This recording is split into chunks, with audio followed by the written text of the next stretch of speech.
মসজিদ বানিয়েছিলেন, এটাই সেই মসজিদের রাসূল। এটা এখন সৌদি কর্তৃপক্ষ এটাকে ঘেরাও করে রাখছে এবং এখানে নামাজ পড়তে দেওয়া হয় না, এখন এটা বন্ধ আছে। এবং এর পাশেই দেখেন রাসূল সাল্লাল্লাহু আলাইহি সাল্লাম এখানে বসা ছিল এবং কাফেররা ওই উপর থেকে যে পাথরটা দেখতেছেন আপনারা, ওই যে উপরে যে পাথরটা আছে এখনো থেমে আছে, ওই পাথরটা ফেলতেছিল রাসূল সাল্লাল্লাহু আলাইহি সাল্লামের উপরে।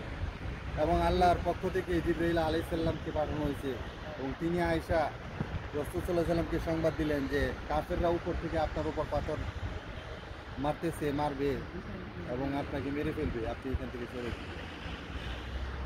তো আল্লাহর পক্ষ থেকে আদেশ হইল যে আপনি ইশারা করেন, তো উনি আঙুল দিয়ে ইশারা করার পর ওই পাথরটা ওইখানেই থেমে গেছে, এখনো আছে এই পাথরটা। দেখেন ওই যে পাহাড়ের উপরে পাথরটা এখনো আছে।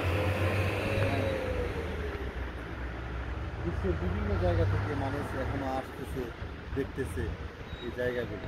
আর দেখেন তায়েফের যে দৃশ্য কত সুন্দর, অনেক সুন্দর। এখানে মাজরা আছে, এখানে বিভিন্ন ধরনের বাগান আছে, খেজুর বাগান আছে, সবজির বাগান আছে, ফল ফুলের বাগান আছে। এবং এখানে এই তায়েফ শহরটা খুব শান্তিময়, একেবারে আপনার ঠান্ডা আবহাওয়া, খুব ভালো।